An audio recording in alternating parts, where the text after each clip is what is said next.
Well, with us this morning is Dr. Anjhula Mya. She's an international psychologist with the Mind Faculty, and this is Mind Matters. Yes. Okay, let's talk about the different attitudes that people have regarding examination success and exam results and all that. Okay.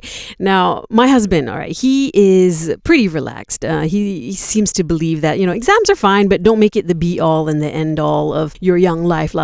A's and B's are fine if you can get them, but don't let your personal life suffer in pursuit of academic excellence, especially if you're not academically inclined. Now, I tend to agree with him on this, but sometimes I revert back to my more Asian outlook. Okay? I look at my kids, I see their work, and I'm like, okay, I know you have it in you to score well. And, when I see potential and them not rising to the occasion, I feel very disappointed and I get a bit angry and things like that. So I guess the question is, there are many tests in life. How do you balance quality of life against, these expectations and examinations and things like this? Well, where are those expectations coming from? Society. And I would ask you, for example, why are you feeling angry or disappointed? What does that tell you about your child? Or does it tell you something? And you're not an exception here. This is quite common. A lot of parents may feel that it's a reflection of them, that their standing in society will be reduced. But I think what parents don't realize is that each child is such a unique expression with, untapped potential that can go in many ways. And, we live in a society that's sort of collectivist and conformist. So sometimes it's hard to think outside the box. And,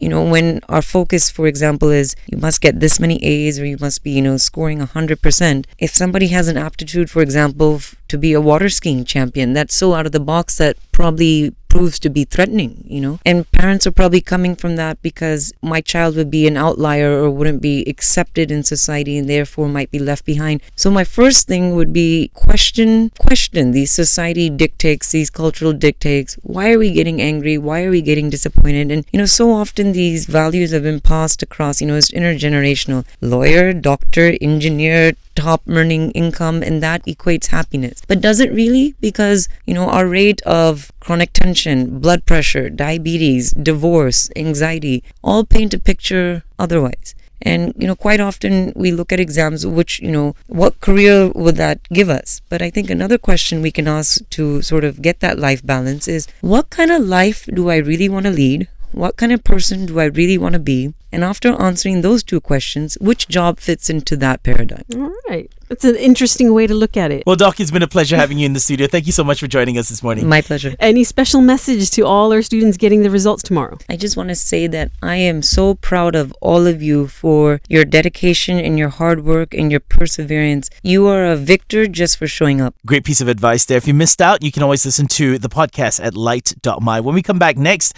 it's time for us to take a look at Shaz's news rhyme. A girl from Ipoh is making Malaysia proud in the culinary world. We'll share that story with you next on Lite.